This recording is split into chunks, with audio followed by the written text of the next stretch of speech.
Weekly current में आप सभी का स्वागत है। और जो मित्र इस समय एसएससी जीडी की पेपर देने जा रहे हैं उनके लिए तो बहुत ही महत्वपूर्ण है और ऐसे ही प्रश्नों को इसमें रखा गया है जो आपके पेपर में आ सकता है। देखिए, पहला प्रश्न जो है, हाल ही में भारत के सर्वोच्च न्यायालय ने किस विषय पर समय सीमा तय करने की बात कही है?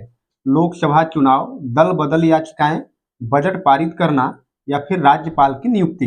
देखिए, यहाँ से ये जरूरी नहीं है कि यही प्रश्न आपसे पूछे, हो सकता है यहाँ से जो स्टैटिक जीके होता है वहां से प्रश्न उठा ले। ठीक, तो यहाँ पर अभी हाल ही में सर्वोच्च न्यायालय ने जिस बात पर टिप्पणी की है, दल बदल कानून पे टिप्पणी की है। दल बदल याचिकाएं, दल बदल, देखिए दल बदल क्या होता है। पहली बात तो ये समझ लीजिए कि यह एक ऐसा कानून है जो सदस्य होते हैं, किसी भी सदन के सदस्य या किसी पार्टी के सदस्य कह लीजिए, पार्टी के सदस्यों को एक दल से दूसरे दल में जाने से रोकता है। इससे फायदा क्या होता है कि राजनीतिक स्थिरता बनती है। क्या होती है? राजनीतिक स्थिरता बनती है।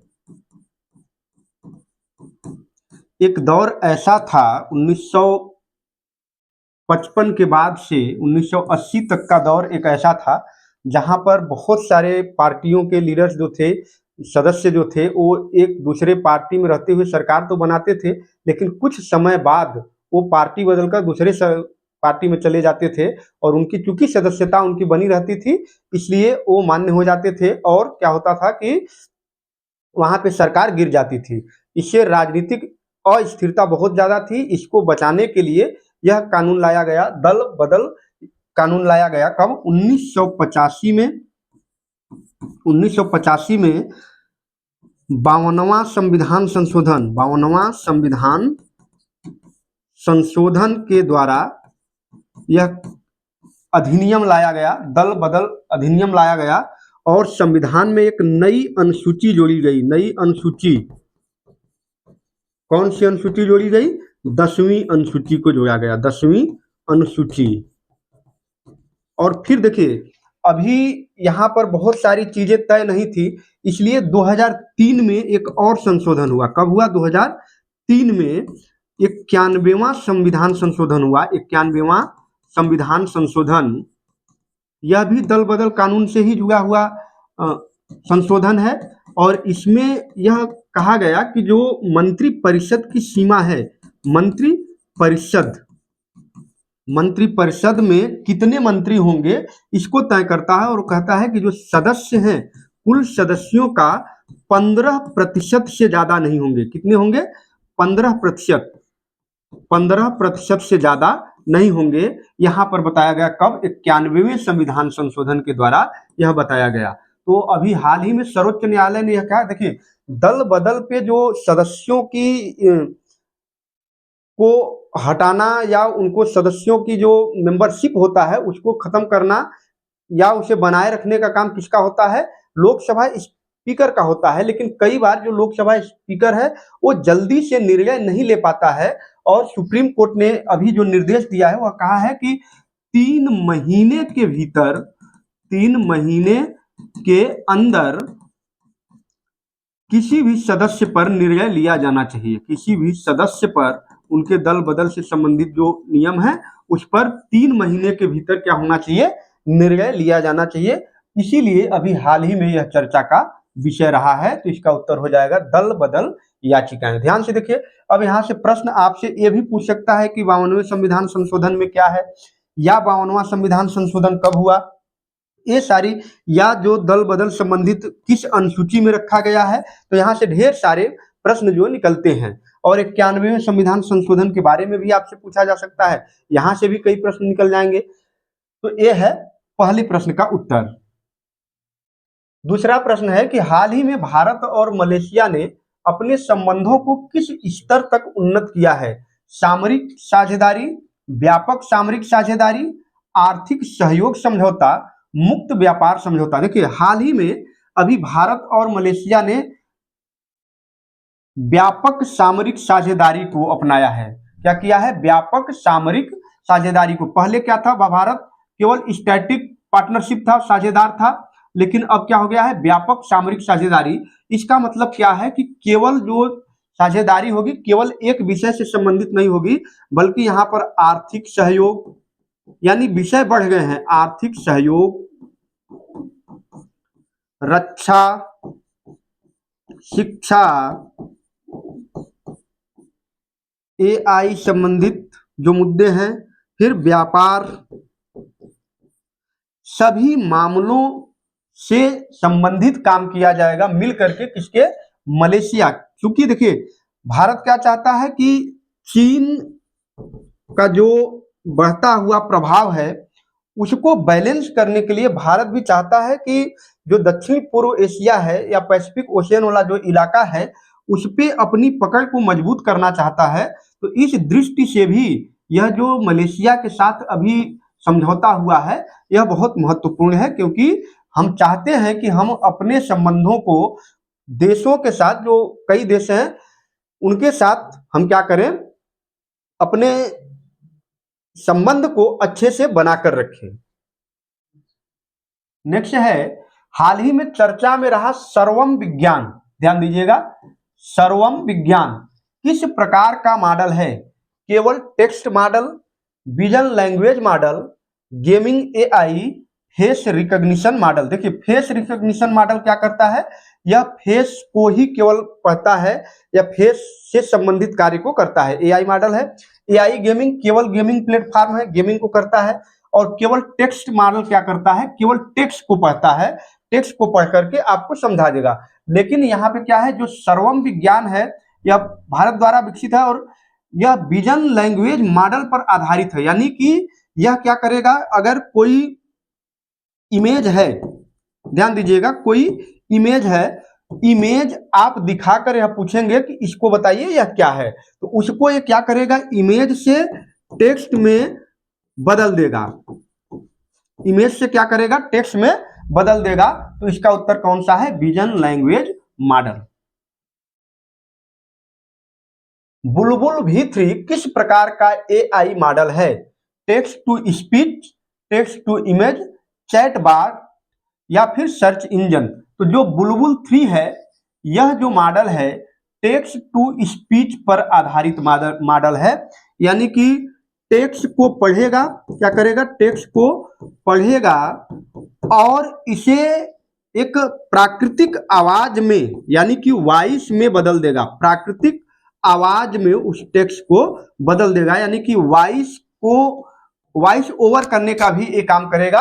तो यह क्या होगा, text to speech TTS model पर आधारित है। कौन सा, बुलबुल 3 V3, ये जो नाम आप दिख रहे हैं।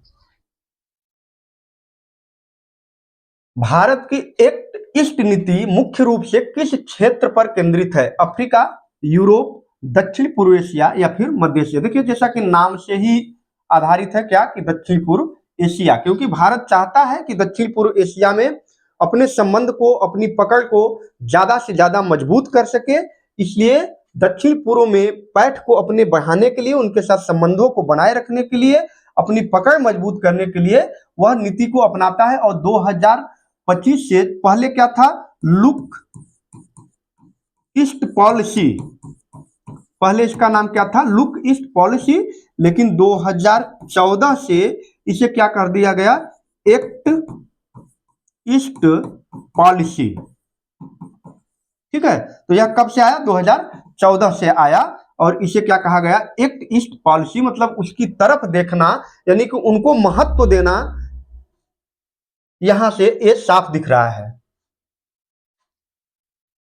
91वें संविधान संशोधन 2003 का संबंध किससे, अभी हमने बताया आपको 91वें संविधान संशोधन पहले प्रश्न में ही हमने बताया किससे संबंधित है, दल बदल संशोधन कानून से है। दल बदल कानून में संशोधन किया गया, जो कि 10वीं अनुसूची को जोड़ करके 52वें संविधान संशोधन 1985 में जो लाया गया, उस समय सरकार किसकी थी 1985 में, 1985 में सरकार तो सात बदल चुकी थी, लेकिन 84 नहीं, राजीव गांधी थे। ठीक है, राजीव गांधी की उस समय सरकार थी, यानी कि प्रधानमंत्री कौन थे, राजीव गांधी थे। तो दल बदल कानून वही लाए हैं पहली बार, लेकिन 91वें संविधान 2003 में इसमें संशोधन किया गया और हमने बताया कि यहाँ पर मंत्री परिषद की सीमा तय की गई और वो कितना रखा गया, 15% रखा गया। एआई शासन, एआई गवर्नेंस का मुख्य उद्देश्य क्या है? एआई पर प्रतिबंध लगाना? बिल्कुल नहीं, प्रतिबंध नहीं लगाना है। जिम्मेदार एवं सुरक्षित एआई उपयोग सुनिश्चित करना, बिल्कुल, क्योंकि एआई का उपयोग अगर आप कर रहे हैं तो जिम्मेदारी से करना होता है, क्योंकि आजकल आप देख रहे हैं कि किसी का फोटो, किसी का फेस लगा करके आवाज किसी का दे दिया जा रहा है और उससे उसको ब्लैकमेल किया जा रहा है। इस तरह की बहुत सारी घटनाएं आप इस समय सुन रहे हैं।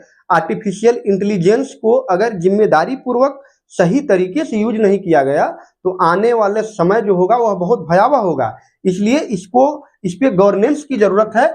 और गवर्नेंस कैसा होना चाहिए कि अगर एआई का उपयोग कर रहे हैं तो किस तरीके से होना चाहिए, जिम्मेदारी पूर्वक होना चाहिए, सुरक्षित होना चाहिए, और तब जाकर के एआई का उपयोग करिए, क्योंकि आजकल बहुत सारे काम एआई पर ही आधारित हैं।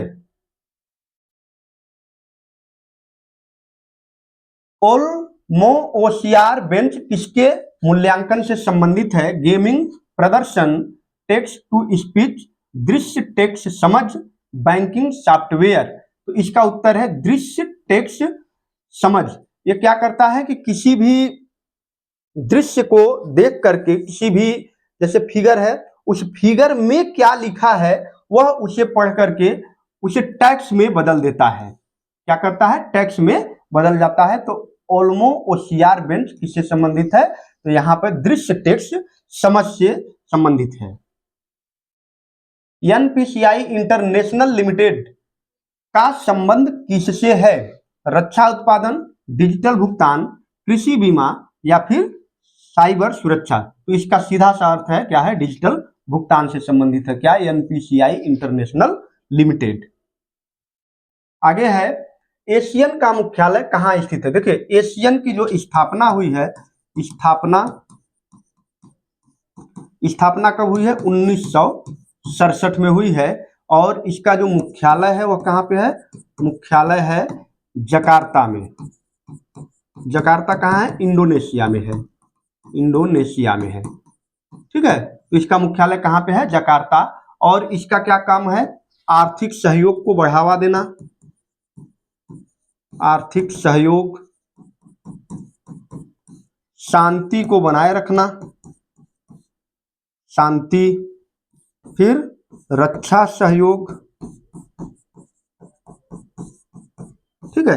ये सभी इसके क्या है? काम है। किसके? एशियन। यह एशियन की स्थापना इसीलिए कि और क्या, आर्थिक सहयोग के साथ जो जैसे ऋण होता है, पैसा होता है, उसको भी मुहैया कराने की ये बात करता है कौन? एशियन।